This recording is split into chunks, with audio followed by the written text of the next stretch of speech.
So when it comes to managing emotional triggers, I know you hate to hear it, but the first thing is really just accepting responsibility for your reaction. Anytime that you get upset, there is something that is always going to occur first. For me, for example, if my head goes to the side and I get to squinting, I know something's bothering me. You know what I mean? My face gets hot. Everybody has something that, whether they clench their fists or, you get that hot feeling or whatever. Everybody has something that they do that leads up, to their anger. And it's kind of just starting with identifying that. When you feel that feeling, that might be the moment you need to take a step back and be like, you know what? This might not be ending too well.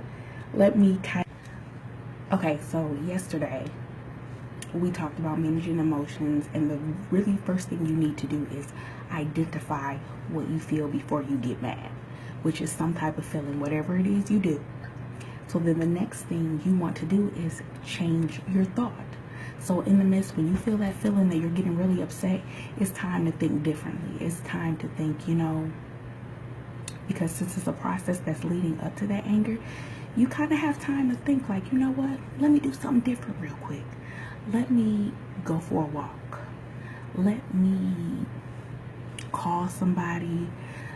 This is the perfect time to gather those emotions and start to do some type of alternative behavior to before you get all in your feelings and things begin to escalate and you turn up, tear up, or do whatever you do. So the next thing would be changing. So I'm going to knock managing emotions out in this very last video. So, previously we talked about identifying those triggers, those things that we feel before we start to get really upset, and changing thought. And once you change your thought, you're going to change your response, thus change your behavior. So if you are one of those people that go off via text, you might want to turn your phone off and just do something different. Like we said before, change your response. Calling somebody, when I have a friend I call when I'm upset who could calm me down. Just maybe identifying a support system, throwing the whole phone away, and just doing things so you could change your behavior. Because once you calm down, that next day you might be able to talk logically and talk with some sense. Because if you're one of those people who are controlled by your emotions, you need a break. So manage those emotions.